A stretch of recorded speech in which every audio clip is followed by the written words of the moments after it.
this workshop of the European Computer Science Summit, session number 3. This is about the future again. Now it's focusing on research. My name is Harald Gall. I'm from the University of Zurich, and I've been organizing the afternoon sessions on research and teaching together with Mehdi Chasayeri. It's my pleasure to welcome you all in this session. So it's about globalization of research and virtual environments, about the time that we still call post-corona. Post-corona, we don't know what it's going to happen and when this will actually be. But eventually, at some point, corona will have changed some dimensions of our research and our teaching. So this session is about research, and we have lined up 3 distinguished researchers to give us their insights, share some of their experiences, but also some words of wisdom maybe. The session layout, and this before I introduce the individual speakers, is that we have a keynote by Paola Inverardi with some brief questions and answer sessions followed by her talk, then an address by the first discussant, Patricia Lago, and another address by a discussant, Ivica Crnkovic. They will reflect on the keynote, but also add from their own experience and enrich, let's say, the topic from their individual university and background during this time. Then we're going to split up in breakout sessions. This gives you, as the audience, the possibility to engage in discussing the one or the other topic, the one or the other question that might pop up. So in the meantime, use the chat function to articulate questions, and then later also in the breakout sessions. The breakouts will be led by our speakers. And then, of course, we return to the plenum and see what the individual groups were discussing. Some housekeeping rules in terms of the Zoom meetings. I'm very sure you're familiar with the typical housekeeping. Use, just first of all, mute your microphones, and second, use the chat for questions, but also then in the breakout sessions or when we have Q&As, just raise your electronic hand. It's become the substitute for raising your hand in presence, or try to articulate yourself when deemed appropriate. Good. Don't leave the breakout room before we end it. Svetlana, who takes care of the session. Thanks, Svetlana, for arranging everything, the background. She will take us back and forth into the rooms, so you don't have to worry how to get to the room, but you also don't have to worry how to get back from the room into the main room. Okay, so I'd like to introduce our keynote speaker, Paola Inverardi from the University of L'Aquila. She's been a research leader for many, many years in software engineering and computer science, a professor in computer science at the University of L'Aquila, but also a research leader in PISA at the CNR Institute or Olivetti Research Center. She's been head of a computer science department in L'Aquila, dean of the Faculty of Science there, but also head of the department Information Engineering, Computer Science and Mathematics department, and also rector of the University of L'Aquila. So she's, she's able to give us very different perspectives onto the academic environment, both, from a professor's perspective as a research leader, but also as a rector. And Paola, I'm very happy that you accepted our invitation to join us today. And please, the floor is yours for your keynote. Thank you, Harald and Mehdi, for inviting me. Hope I will be able to fulfill your expectations. Let's see, because okay, let's see. First of all, I have to share my screen, which is the first challenge, I think. And hopefully it works. Okay, so actually, when you invited me, you asked me to discuss these issues also in relation with the experience that we had with the 2009 earthquakes, and which, earthquakes seems very different from a pandemic, and as you will see, it's not that different at the end, and we learned a lot of things from our earthquake experience that actually turned out to be very useful in managing the pandemic lockdown and actually managing the idea of our future in this kind of situations. So I will spend a little bit of words about, and hopefully I will be on time. I have to keep an eye on my watch. Okay. So Harald already said it. I am a researcher, but I also had, I almost filled all the possible positions, academic positions and managerial position in the university. I've been dean of 2 kinds of departments, so that's useful. And I've been dean of a faculty of science, and I have been rector, and my term ended last year. It's 1 year that I left the rector job. L'Aquila is a medium-sized university, 7 departments, is a generalist university, so we have all the possible disciplines, and it has more than 1,000 employees, more or less 550 teaching staff and 450 administrative staff, and I'm here talking of permanent staff. So non-permanent staff adds at least 30% more on top of the 1,000. And then we have around 19,000 students among bachelor, masters, PhDs, medicine specializations, and so on and so forth. Education. So my experience in disasters recovery, so in April 2009, we experienced this very, very destructive earthquake. There were 309 dead.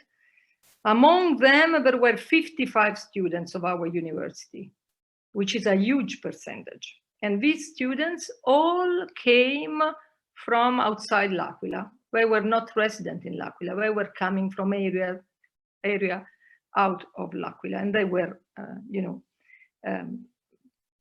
staying in L'Aquila for attending the university. Around 60,000 people were assisted and displaced. That means that they were out of their home and somewhere else, either in temporary accommodations or outside the town, outside the region. And there was no building available for the university, no accommodation for students, zero, just zero. So, and at that time I was dean of faculty of science. And okay, Italy is fantastic for this kind of events. I mean, when we are in emergency, we are able to, to put huge strength and efforts. And actually this happened also to us. And only 1 month later, we were back in operation, also in presence. Of course, we had no place to stay. So very different situations. I mean, although to some extent similar. Physically, we had no place to stay.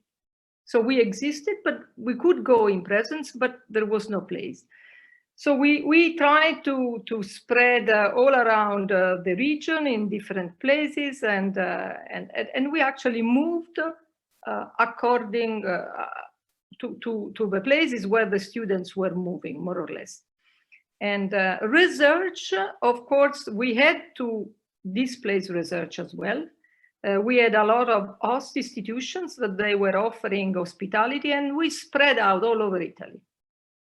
For example, my group was hosted by CNR in Pisa, and the accommodation was offered by Scuola Sant'Anna, Superiore Sant'Anna. So, I mean, just to say that they were everywhere. But the big problem, so we, as computer scientists, we had no big problems. I mean, the people in life sciences, they had big problems. I remember that one of the biggest problem we had just after the quake was all the experiments with living animals, mice normally, and all the living culture. all those stuff went off. So they lost years of work. So I mean, it was really something tough to address. October 2009, we went back teaching in Lago in just one original building, plus other industrial buildings that were, you know, that survived the quake, and we could start again. But imagine the situation: there was no town anymore. We existed. We had places to go. Students had to commute from everywhere to come to lectures, and they actually did it. So they were just even commuting 4 hours per day just to come to lecture. And of course, we started with teaching. Research lab were left a little bit behind, and that's to some extent a price to pay, and mostly also because a largest part of research could survive anyhow, even displaced somewhere else. So the use of digital means, I just would like to stress that the first action what we did was to set up a website, because we needed to communicate. And I will come back to this need of communication later on, because this is a key factor to be resilient. And we could trace where the students are, then we could go and take, I mean, rent places just nearby, and administrative offices were mostly on distance, like it has been in the lockdown now. Thanks also to the fact that we had the ability, as now almost our universities and research center, to digitalize most of the processes, administrative processes. So, I mean, we could actually do that. And research was on distance. Now, what do we mean by resilience? Resilience is a long-term process. It requires the ability to run in ordinary time, but also to be able to run in extraordinary time. And with a little smooth transition. And to some extent, we were very resilient. However, I mean, it's funny to say, but I mean, we were very, very good in reacting after this big disaster. But at the same time, we were very fragile. And so we thought to be on the track to normality, where normality means, I mean, reconstruction processes last years, like decades. And actually, we are still under reconstruction. But we were, to some extent, back to normality, to some extent. However, we had in 2016 and 2017 a new series of earthquakes. And we had no physical damage, but we had a psychological breakdown in the community. And when I mean the community, I mean the academic community, students included, and people, the town. So we realized that we were not robust enough in the organization. So we had a lot of communication problems. Every time we were experiencing an episode of a quake of a certain strength, we were not able, or at least we struggled with being able to convey the right message.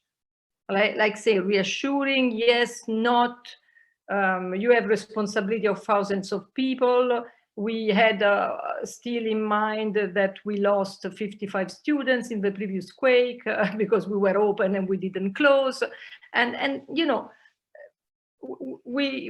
people were not happy with working conditions. They didn't feel safe enough in our buildings. So, you know, it's very difficult. We were not well prepared to face minor events because we had to cope with the memory of a big destructive event. So After that, sorry, I'm doing some, we changed strategy, and we had the security as first class objective. And security means that we wanted to build a secure environment, an environment in which people could feel safe and could believe that their environment, their academic environment, was safe for research, for teaching, for just staying and gathered together. And this requires a lot of investment in terms of buildings, education of students and personnel, security, a security department, and a lot of money to do all this kind of thing. But actually what it requires, it's a change of mentality, a shift of mentality, something that puts safety of people and of the environment on the top, anyhow, and for any reason. And then we had to think of having the ability to timely react as an organization, which is not what happened the first time. The first time we were able to react as an organization because we reacted as individuals. Now we understood that we had to be able to react as an organization. And I mean, this means have protocols, this means change protocol if it is required, and these protocols have to go from the top to the bottom. We created a crisis unit in which there is the rector, delegate to the security people, representative of academics, epidemiology specialists, but it was a small group. And then we had a lot of protocols to deal with crises, pre and post phases of crisis.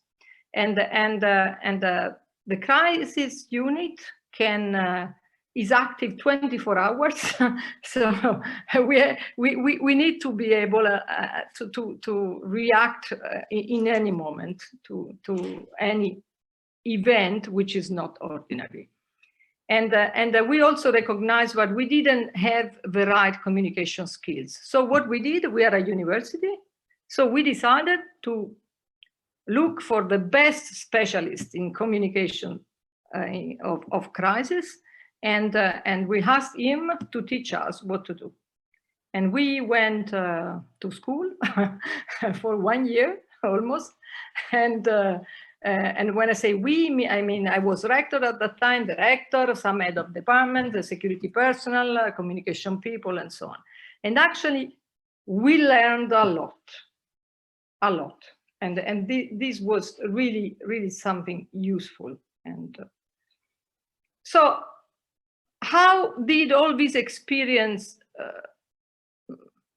help us to face the pandemic?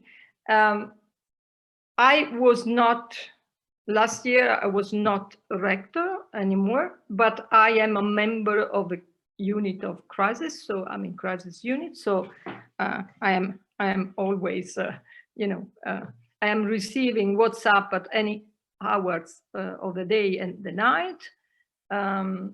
We had many meetings before the lockdown, and we started preparing alternatives that involved departments, notably our department, the CS and engineering department.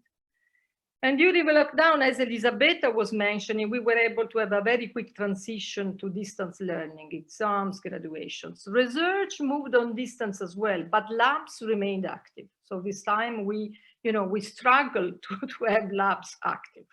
And so we had very strict protocols to reach the lab, but anything that was, operating in the lab remained operating, and so on and so forth. And people could actually access the labs in a very strict and controlled way, but they could access the lab. Administrative work mainly on distance. We were already able to do that very easily. We had experimented in the post-earthquake various periods of agile work in various form, even contractual form, because I mean, now I'm talking as a rector, that when we do these kind of things, there are, national rules that you have to follow, there are laws, and so on and so on and so forth.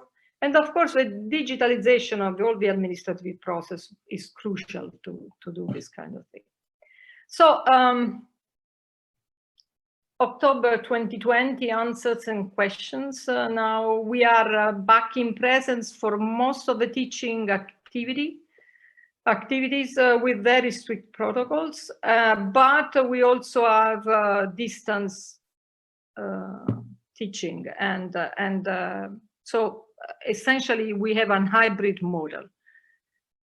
Research is back in the labs with restricted access and protocols, but more people, at least it was till now. You know that now we are going, and probably we will undergo a restriction on our abilities to actually be in presence, but we'll see how it evolves. We had a very positive feedback from teachers, students, but there was a very strong will to go back in presence. Although leveraging on distance experience, this is something that has been said in the previous session many times. Now, of course, this is an experience we have done, and we have to be able to, you know, to metabolize it in the right way in our ordinary life. But there was also something else that came up, and it was the fear of becoming a distance university. So, you know, the fear was, okay, now if we are doing so well on distance, will we have a future as a present, as a university in presence? I mean, what's the added value? Here, I think that a big role is played by the context. In our experience, we have shown that universities can survive even in a devastated context. And actually, they can be the driving force for the renaissance of the context. But distance learning can change this. So what can we do to reaffirm the in-presence role of university? What is the added value of being in presence? So here now I'm asking the complementary questions that we were asked in the previous session. No, I mean, we need to rethink our teaching and research experience. No, putting value on the in-presence experience. Now there is a focus on teaching because most of our research labs are fueled by our own students. And if we are not able to attract students and good students, we will not be able to perform research. So we really need to understand how we can put value on the in-presence academic education. So a few ideas from our own experience. When I became rector, one of the first questions that I made to myself was, okay, why a student will ever be willing to choose L'Aquila to come to study? L'Aquila was, you know, there was no town, there was nothing, there was no accommodation. So but why they should come? And then we were thinking, okay, the only way to put a value on that experience is to let the reconstruction process be the value. Let the context, what we have, be the added value. Coming here, you can actually work in a living lab. You can put your hands on something unique, but you will never have in any other place. And to some extent, this was working. So, and research, what happens to research? We have experienced it in these months that we can go with seminars, conferences, we can have our PhD meetings, and you know, we can. But can the context play an active role also in research, and not be just a container? I think it has to, if we want to survive as in-presence universities. So we need to leverage on the fact that in our context, there is an environment that needs to be preserved. There are industries that need to be, you know, but that have a value, and our students can learn and contribute to their development. There are buildings, there is history, there is pollution. We may have a smart or non-smart city. There are hospitals, social reality, culture, archaeology, community life. I mean, all these pieces of real context need to become something, the added value for our students in terms of experience, teaching, and research. So what is my personal perspective of the pros and cons? And it has been already discussed before. Online meetings are okay. It's a saving in all dimensions: time, pollution, money, family stress, everything. Conferences, from my point of view, are not okay. I mean, I've not been able to participate to a conference except for few sessions. It's difficult to cope with 3 days off at home or in your office. You miss the social dimension, and you miss also the opportunity to be exposed to something which is not your own research.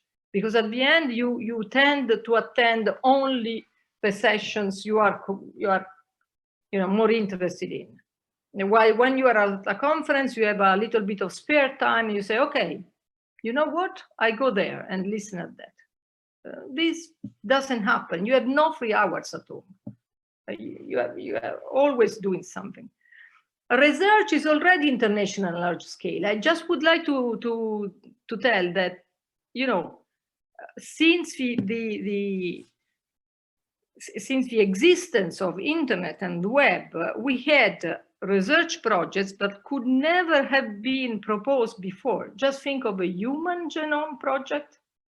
Think of the observation of gravitational waves and many other experiments in physics, but not only physics. I mean, these are projects with thousands of researchers all over the world. So, I mean, research is already international and large scale, thanks to internet, thanks to web, thanks to the ability to communicate quickly. Okay, so that's ends my presentation. I have no very wise things to suggest. I think that we have to think a lot, because there is no path already, and we have to invent our own path, also depending on the context in which we are. We were discussing with Bashar before that we have to study this intertwining of virtual world and real world, but actually this is a world in which we already live.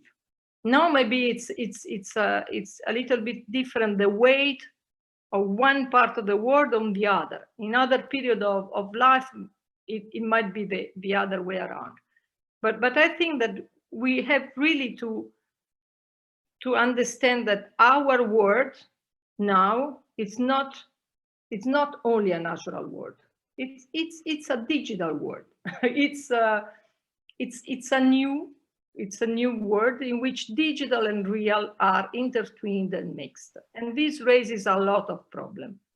As a researcher now, I am working on ethics in this kind of context. But I think that many of the issues we have been discussed in the previous section are excellent opportunity for a wonderful research. We are to some extent the explorer, or the best explorer of this new world, since we are computer scientists. So let us explore. Thanks. Let us explore. Thank you very much, Paola. I would say you shared quite some wisdom with us, because that's a huge, experience that you just can share with us, which very few of us can imagine. Reconstructing a whole city for decades, but also reacting to various waves of crisis, which is just not one thing that we are facing, mostly worldwide, but including the earthquakes and the several waves of the earthquakes. So we have a little time for 2 or 3 questions. I'd like to pick one of the questions from the chat from Kim. He was asking, and maybe you want to ask your question yourself, about the psychological aspects of 2nd and 3rd waves. Kim? Yes, I'm trying to get back to my question. Okay, yeah, so now you mentioned that there were several earthquakes, so there were several waves of earthquakes, and now we are, well, in most countries in the 2nd wave of Corona, and maybe, who knows, there might be a 3rd wave, we have no idea. So is there something we can learn from what you have learned with the different waves of earthquakes that we could take away as a message of how to handle the same kind of syndrome that you encountered on this 2nd and 3rd wave of earthquakes, of how Yes. should we cope with that after Corona? Yeah, actually, Kim, this is exactly what I said. I mean, after the 2nd wave of quakes, that I mean, we experienced it, that we were not affected physically, but we were mentally affected. Mm-hmm. Because we were just, you know, say, oh, okay, now it might happen again. And this is very similar. You are right. It's very similar. Now it may, we thought it was gone in summer, no? And now it may happen again. And it may even be worse. So, I mean, our answer was, okay, we need to build a safe environment. I mean, we need to provide the best guarantee to our people, so that they have to feel, you know, safe in our context. And this is the best we can do. And this also put you in the position of being reassuring.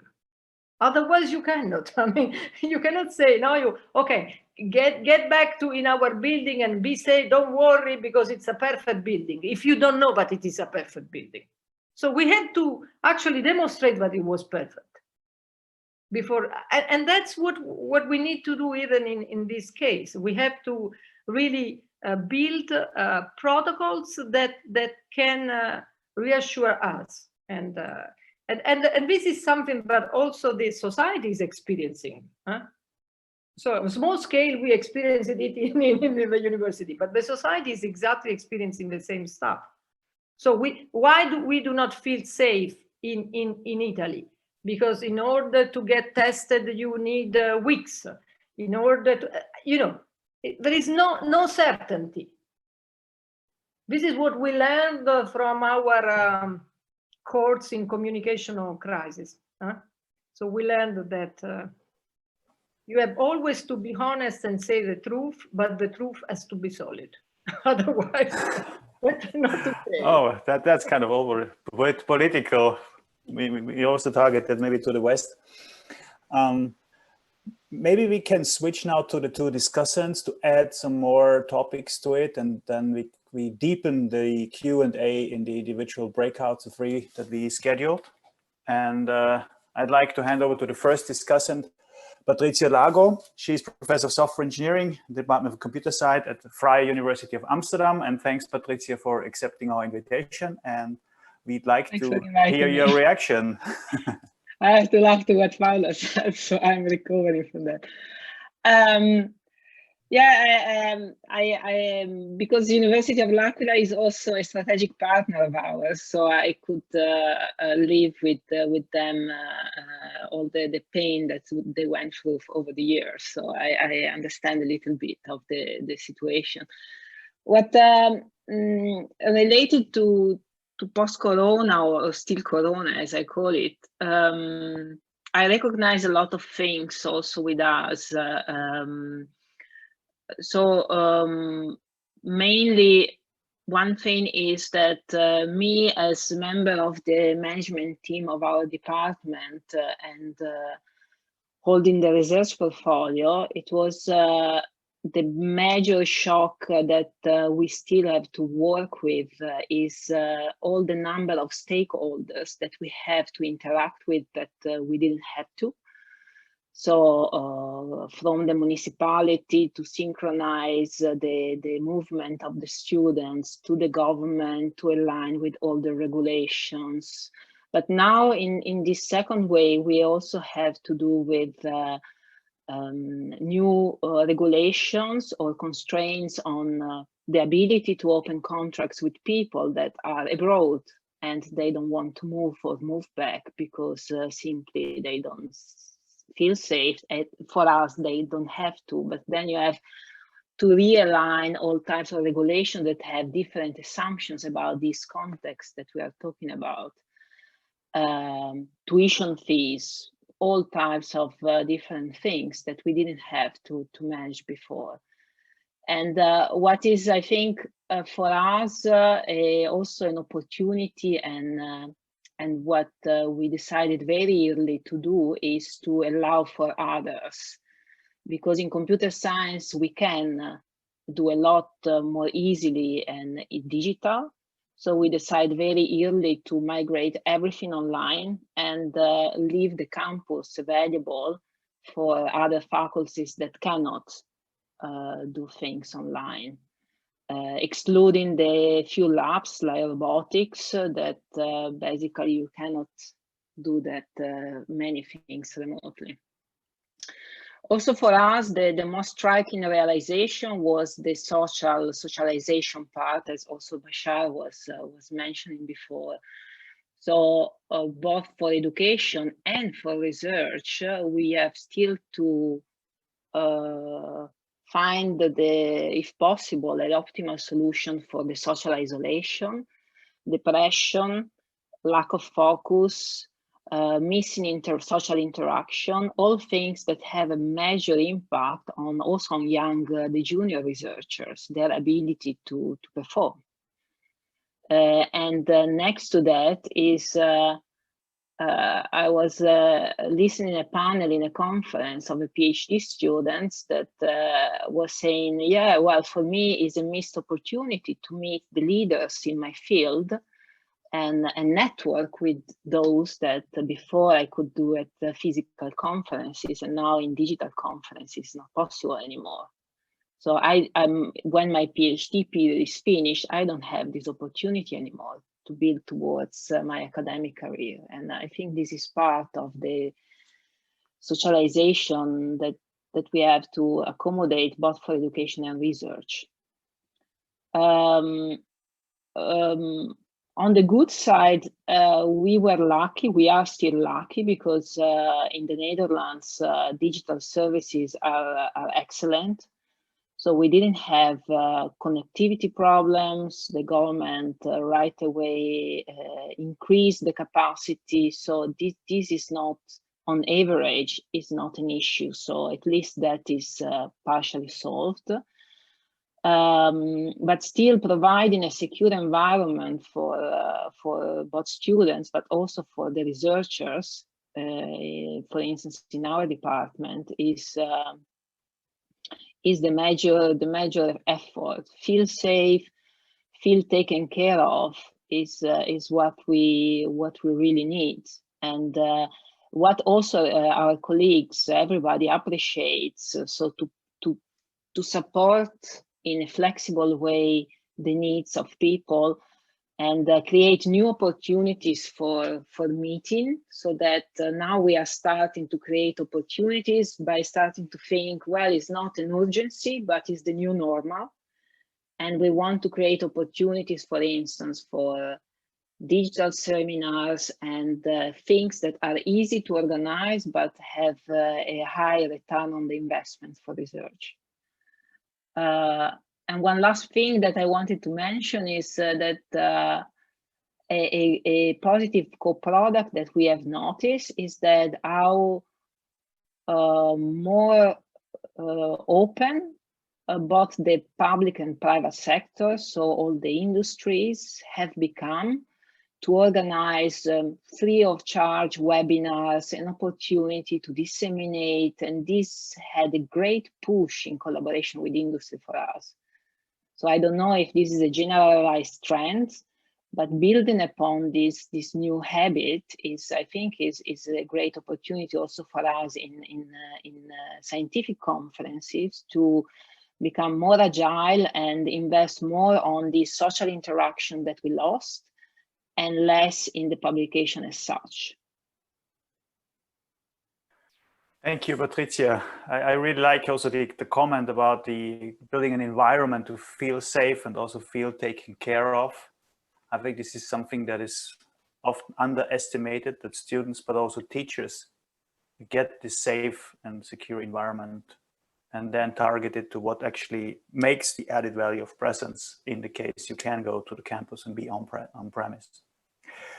May I ask Ivica to add your comments? Ivica Crnkovic is also professor in software engineering at Chalmers in Gothenburg. So maybe you can enlighten us about the Swedish way through Corona. Oh, yes. Okay. When I was listening to Paola, I was thinking how it's fascinating that people are so able to cope with the problems and to convert disadvantages into advantages. So that's a fantastic ability which we have to get to adopt to different situations and find not only like the good solutions, but actually find the new values, which was very, very much from the talk from Paola. And maybe related to Swedish, if you ask Swedish and Italian, maybe culture in the sense that Italian is more, it's less formal, but more like practical in a sense when it's needed, so and more spontaneous. So probably that also reflects how can you fast grow up when you are really in the big troubles.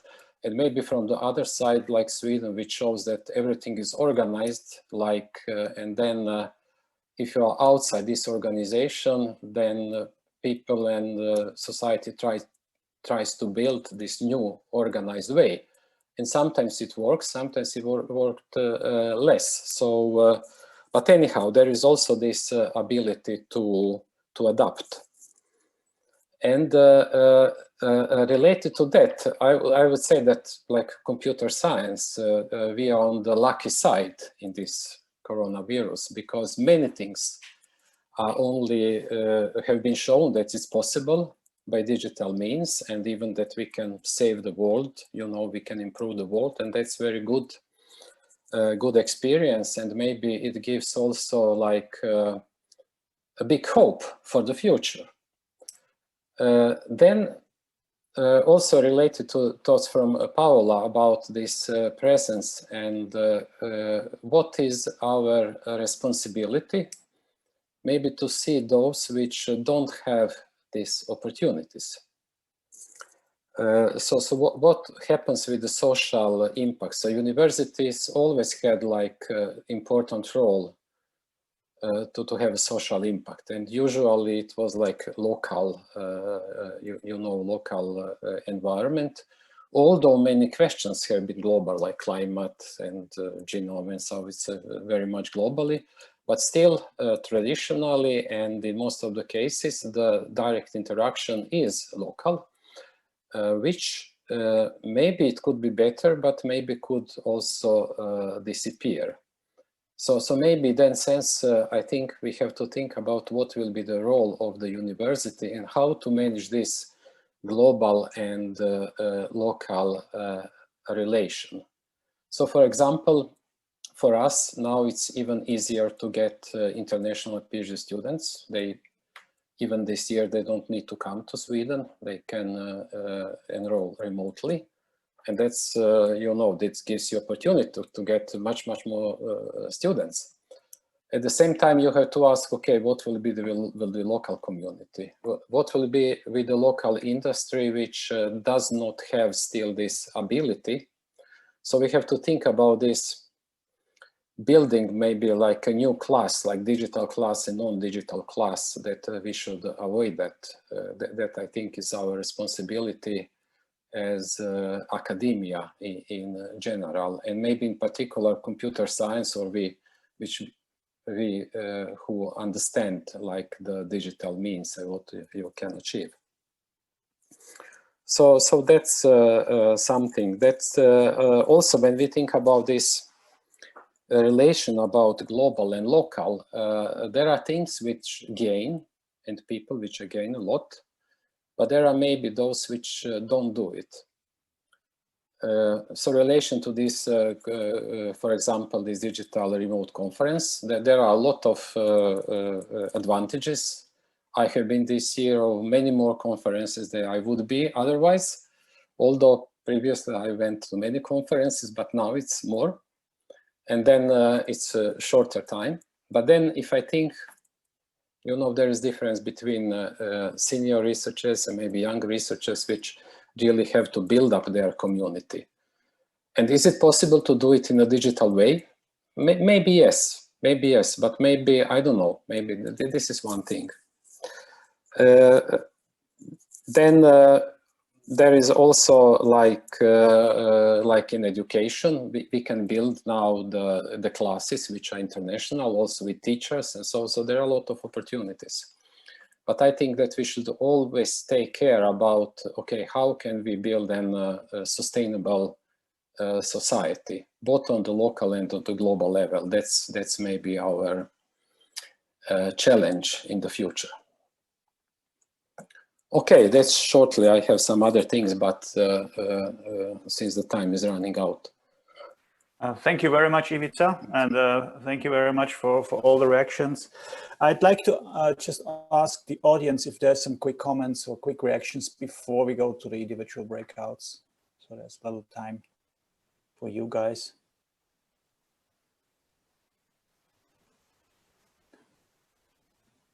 I saw a comment from Martin Benz about the different, you know, natures of the science disciplines and what informatics maybe can contribute to others. Maybe Martin, you wanna phrase it yourself? Yeah, well, actually, there are some disciplines who don't have a problem with respect to say, well, why should we be physical? As soon as you need physical labs, it's very clear that research needs to be at a physical place. And that makes a big difference to our discipline and also to disciplines like math, where, for example, in software engineering research, it's principally possible to do this without having labs. Our colleagues in robotics probably also don't have the problem because they need a lab.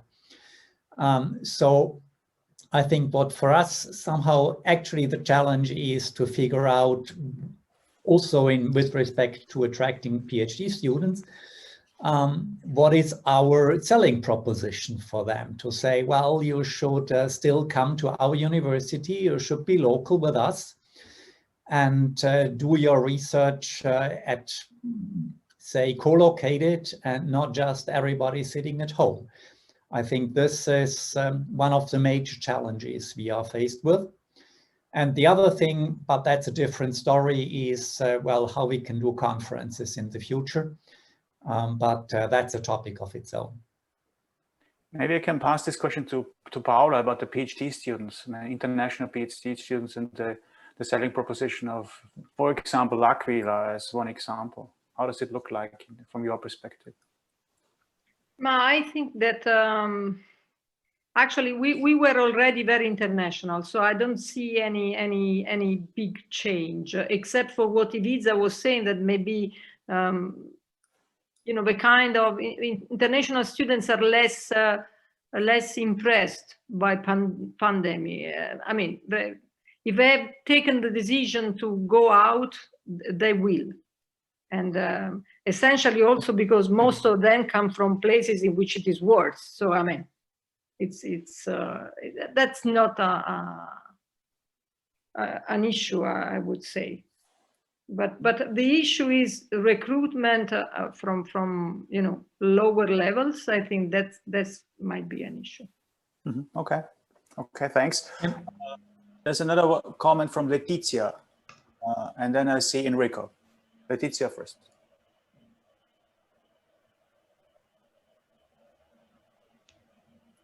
Letizia? Yes, I have to unmute. Oh,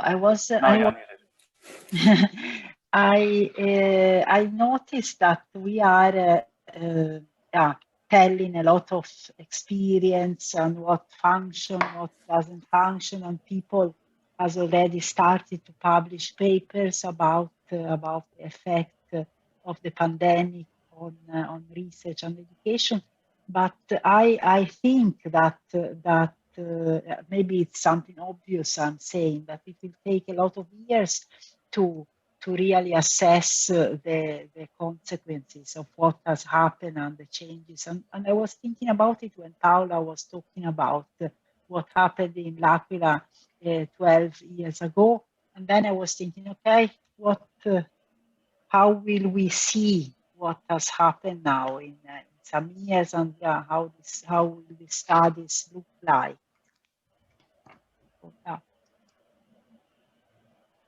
You want a reaction from Paola at this point? No, I agree, but there is a lot. It was the end of my talk. We need to explore, and since we are researchers and scientists, we have to explore in the right way. I mean, that's, yes, absolutely. Enrico, your turn. Yes, I'm unmuted. Okay, so actually, I wanted to say things a little bit different from what Letizia said, but I fully agree with what she observed, that we have to accumulate much more data than we have to be able to predict what is going to happen. I mean, we should know that science should go very slowly, and this is a kind of science very difficult to manage, because it is related with the people behavior. So in a different situation, therefore we requires a lot of experience, data collection, reflection, and experiments and so on and so forth. And one thing I wanted to recall your attention is that we are people that are coping with this situation of transition to digital meeting, to digital research, to distance learning, having experimented and having growth in a traditional environment. So how newer generation students that are only exposed to a digital environment can change their attitude to work and to research. This is something very important and very particularly to reflect on. I mean, in our university, for example, when we were planning for teaching for lectures this year, we give particular attention to the fact that all first-year students should attend lecture in presence, because being physically present in a university is really important, because we are, I mean, the digital dimension is becoming more and more important, but we are still physical beings made by physical matter. So the physical dimension is important. And this affects our learning in a very subtle way. And it is not the same to understand this issue as it is for, I mean, physics, just to make an experiment on matter. I mean, we are not even just cells, we are brain and people that have feelings. So it is important to reflect on this issue, not to come to conclusion too early. That's it. Thanks, Enrico. I think that's a very good point. It also relates to a point that Gregor mentioned. He misses the term creativity. Gregor, can you explain that? Yeah, also at my university, people tell me, you're a computer scientist, you don't have any problems with this Corona and so on, because you are used to the digital tools. I think this is completely wrong. Of course, we are more used maybe to use PowerPoint and these tools. But my scientific work was based on speaking to people in presence and not on using PowerPoint or any other electronic tool. And I also don't agree to say that, okay, the people from physics and chemistry, obviously they need their labs. I say we also need our labs. Labs, of course, a different way than the people from chemistry, but we need a lab where they can meet and where they can speak. And I think what might change will change in the future, that we have these big conferences of 1,000 and more people at ICSS and so on. But I still really believe in that we need small-sized meetings, 15, 20 people, this Dachstuhl-sized meetings, or even less people to have creativity, because we have to speak about quality of our research, not that it is in principle doable. The question is, what are we doing And it was also already said, we also have to teach young people. And people, I learned a lot when I went to conferences, to workshops, and I was seeing how more experienced people are doing it. Maybe the young people can also learn from this when they watch me sitting at my computer here. But what was already today also boring is that I have to wait that I'm allowed to speak. When I was at the workshop, I never was waiting, I was speaking without any discipline. And this is what I miss. This is much more disciplined here, and this hinders creativity, I think. Well, a bit more discipline is not that bad, right? You always have to raise your hand somehow, at least also in presence, but that's maybe depends on the individual. I think we should take up the questions now more detail in the breakouts, because there's lots of things about creativity, new generation students, PhD hirings, intakes, socializing, conferences or not, and what size. And we're going to split up in 3 groups. You don't have to do anything because Svetlana is taking care of us. She's going to push it. She'll push us in individual rooms, and the 3 speakers will moderate the 3 breakout rooms.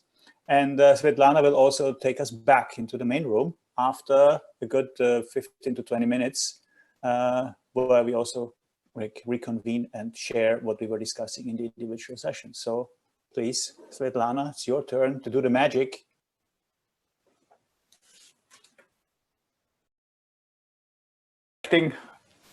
All participants back into the main session. Yeah. Good. Are they all back? Yes. Wonderful. So welcome back from the individual breakouts, and I could join one of those. I have very, very interesting challenges and also opportunities. Maybe that in the summaries of the 3 breakouts, we're going to focus a bit more on the opportunities, less than on, we have heard a lot about the challenges and difficulties, but I think there's lots of opportunities around for the next phase to come, so to speak. Can we go room by room or speaker by speaker? May I ask just Patricia to start off with your summary and insights from your session? Yeah, we were still discussing, so the time was too short. Yeah, I am. Well, we were intrigued by this, the socialization, the personalization aspect, the social isolation, and the social challenges related to doing research, and in general and specifically for the young researchers like PhD students.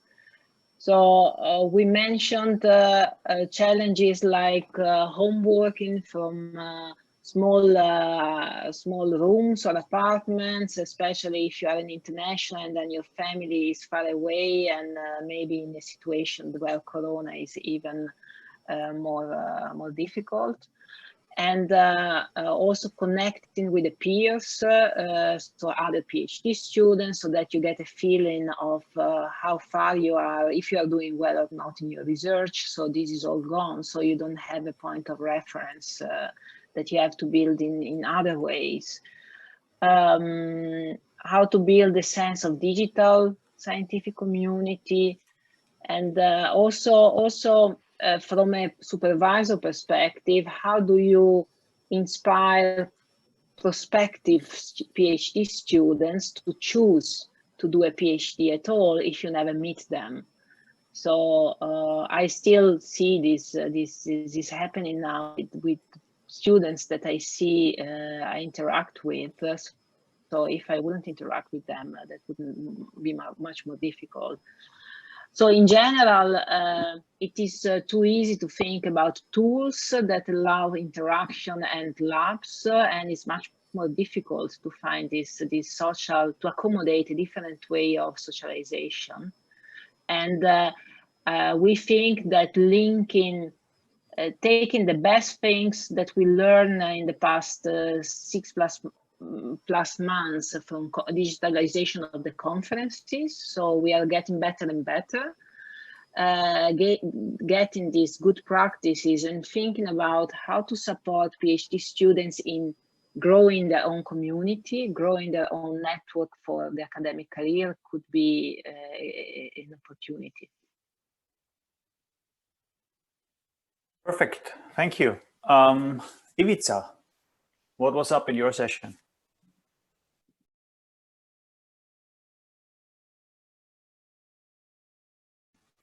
Ivica? Sorry, I was talking for myself. No, now back to us. Yes, yes. So, yes, I said that I will mention the opportunities, although we talked a lot about challenges. So, so one of them is that actually in the last 6 months, if you look at these digital tools, they have been so tremendously improved, and probably that will continue.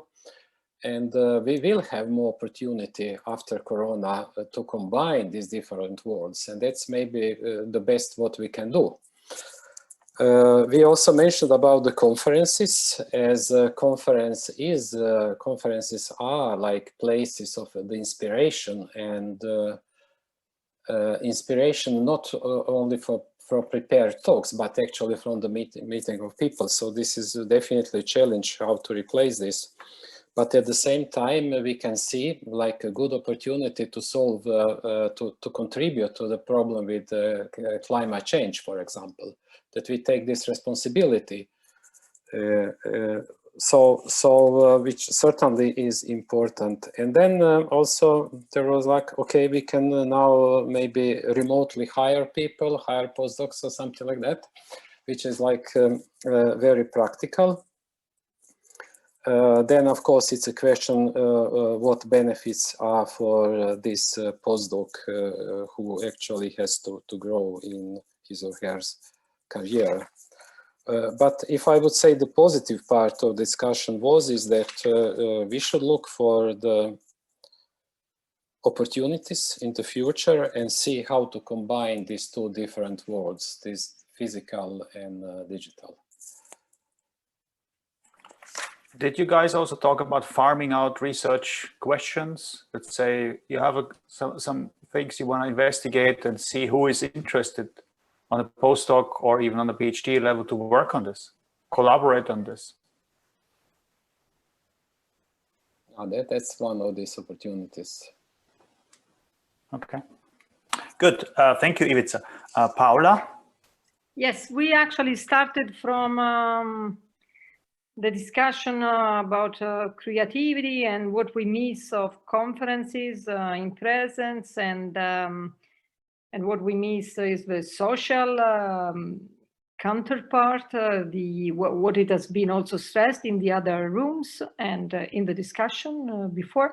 But it was also noted, but it's a huge opportunity for many, many people who actually might see this in a completely different way. I mean, people who could not have access or easy access to conferences, or now they can. And so to some extent, digitalization is a great equalizer if people can access, and this is seen as an opportunity. There was also long discussion about the fact that we are expressing these needs, but we are people who have been growing with this model of relation, model of being together, model of building research interest and group. It might be very different for new generations, even in the way they approach research or learning or social connections. So there is a need to investigate better before expressing a preference, to investigate better and projecting to the future, to what it will be the characteristics of the world in the future, not just thinking of what we had in the past. And I think that more or less this was all. But we actually started with Mehdi, who wanted to say something, but then he said that there was a big windstorm. Now he's back, so probably I don't know if you want to finish what you were saying, but we're happy to see you again back. Well, I won't go through the whole thing, but first of all, I'm in the US, so I'm in time zone is different. And I got up very early to go to another house, which is quiet, to be able to join this meeting. And while the breakout session was going on, suddenly I lost my internet connection. And I looked outside and there's heavy smoke and trees are down. And I think some tree, probably some internet cable got disconnected. And I had to find my way by car 10 minutes away to this other place, well, this other place, my home, to join again. So this resilience, I mean, even the internet, which we are so proud of, was not resilient in this case. And yeah, I mean, this windstorm, the nature can do very, very bad things to us. I don't want to end with a negative tone, but nature also is very good. So thanks, Mehdi. I hope that you're safe. I'm safe for now, yes. Yeah. There's a fire about 2 miles away. Good. So once it gets closer, you're allowed to leave and run. Of course. Okay. Sorry for the cheap joke.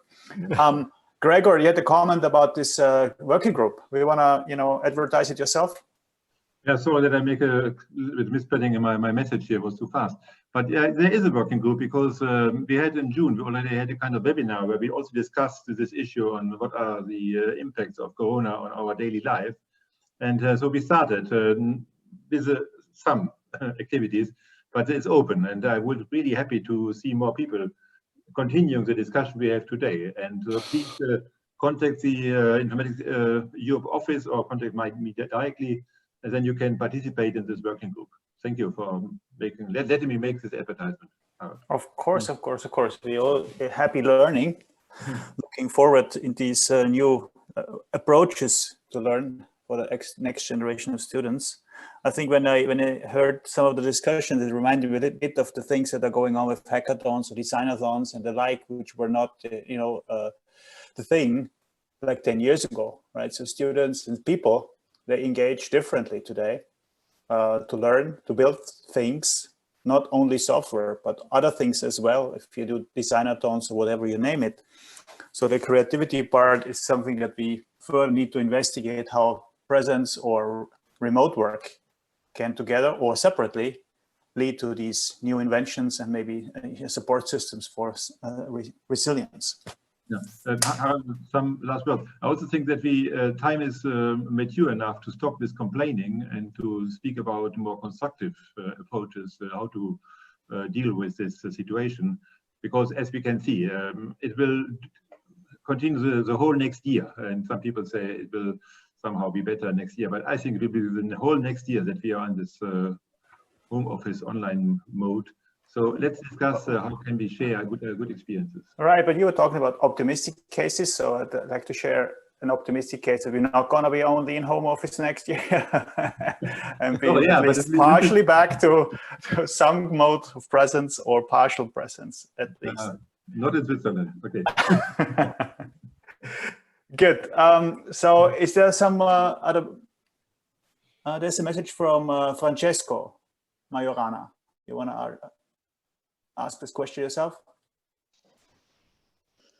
Yes, please share your experience in how to sustain the socializing aspect when face-to-face is restricted or impossible, like a pandemic or an earthquake. And this can be viewed from different perspectives as a student, as an educator, as a manager, or as a parent. Who wants to grab the question? Paola or Bajar? I was thinking of.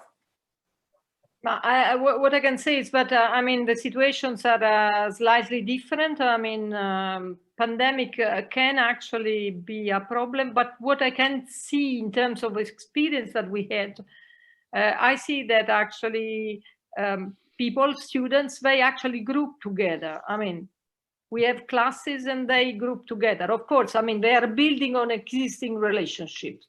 I have no data for the newcomers because we had the same experience that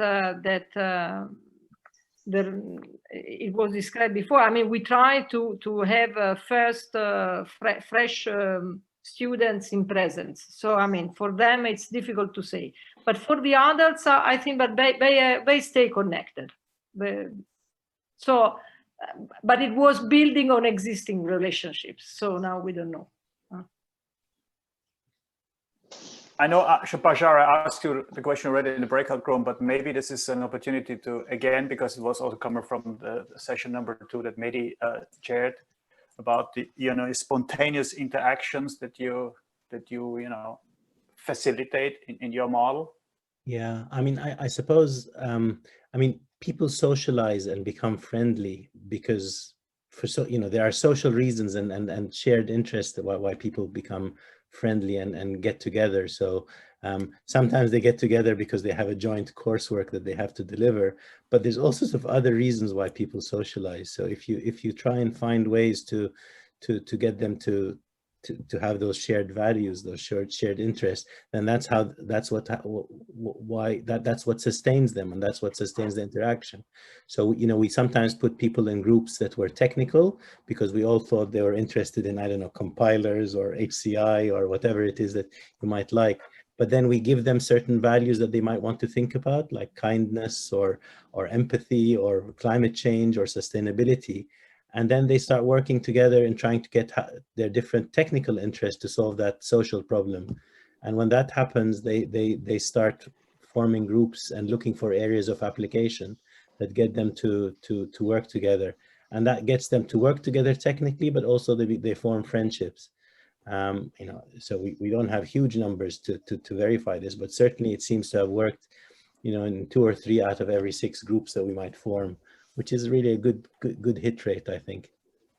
I like that idea really a lot. So I think we're looking at the time. We're getting very close to the session end.